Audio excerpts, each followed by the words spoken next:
Hit and run के नए कानून को लेकर के लगातार कुछ न कुछ अपडेट हो रहा है। बस चालकों में लगातार जो गुस्सा है वो बरकरार है और बस चालकों ने 17 जनवरी को कुछ बड़ा करने की भी प्लानिंग कर रखी है।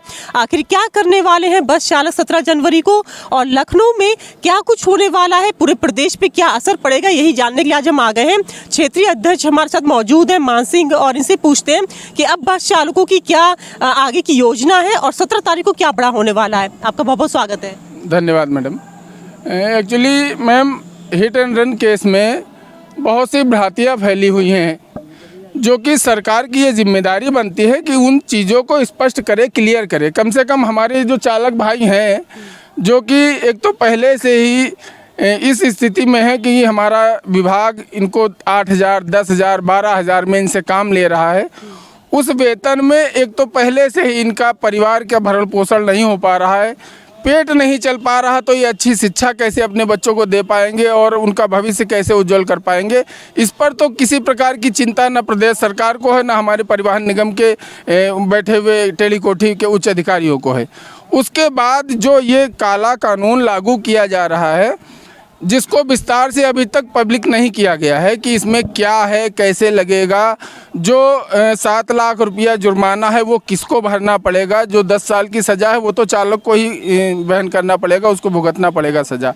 लेकिन ऐसी स्थितियां कम से कम ये स्पष्ट किया जाए प्रदेश सरकार की तरफ से, परिवहन निगम मुख्यालय की तरफ से, या केंद्र में बैठी सरकार का ये दायित्व बनता है, क्योंकि कानून उन्होंने बनाया है, तो उन्हें ये स्पष्ट करना चाहिए कि इस कानून में हम क्या क्या चीज़ें ला रहे हैं, जिस पे चालक पे क्या असर पड़ेगा।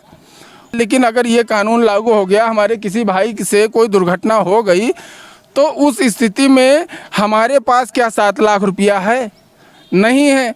और 7 लाख रुपया को छोड़ के यदि हमने 7 लाख रुपया जुर्माना नहीं भरा, हमारा कोई चालक भाई जेल चला गया, 10 साल की सज़ा का प्रावधान है उसमें। उस 10 साल के अंदर इनके परिवार का, इनके बच्चों का क्या हश्र होगा? क्या इसकी चिंता सरकार को नहीं करनी चाहिए?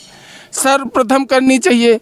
चालक, उसके परिवार, उसके ऊपर इस कानून के बाद कैसी कैसी विपत्तियां पड़ेंगी, ये सरकार को पहले सोच लेना चाहिए, कुछ विचार विमर्श कर लेना चाहिए। और ये मजदूर से भी नीचे श्रेणी में आते हैं मैडम। मैं आपको बता दूं, जो राज्य सरकार का आदेश है कि कम से कम न्यूनतम वेतन इनका 24,000 होना चाहिए।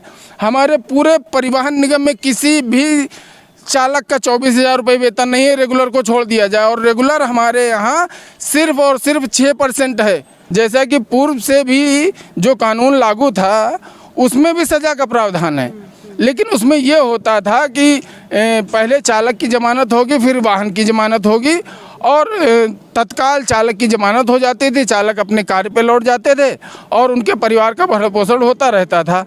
लेकिन इस कानून में इन सब स्थितियों को स्पष्ट नहीं किया गया है, तो हम अभी उस स्थिति में हैं कि हम क्या करें क्या ना करें।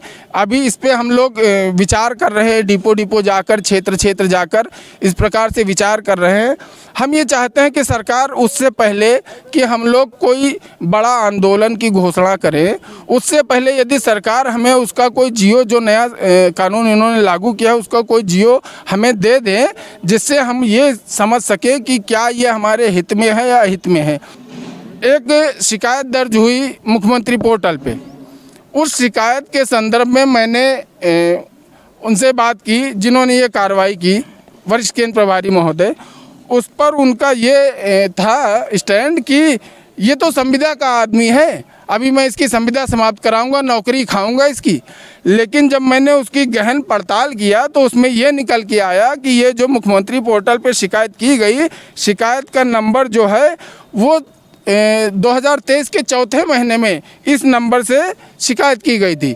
उस नंबर का दुरुपयोग करके आज की डेट में 2024 के 3 तारीख को, 3/1/24 को उस शिकायत के नंबर को दर्ज करके एक कर्मचारी पे कार्रवाई कर दी जा रही है, जिसके लिए मैं 3 तारीख से लेकर आज तक निरंतर मैं पत्राचार कर रहा हूं। सहायक क्षेत्रीय प्रबंधक को मैंने इसकी कॉपी दी, क्षेत्रीय प्रबंधक महोदय से बात की और थक हार के आज मैंने प्रबंध निदेशक महोदय को इसकी कॉपी भेजी है। तो ऐसी और जानकारी जुड़े मेरे साथ, मैं लखनऊ संजय सिंह राजपूत, लोकल 18।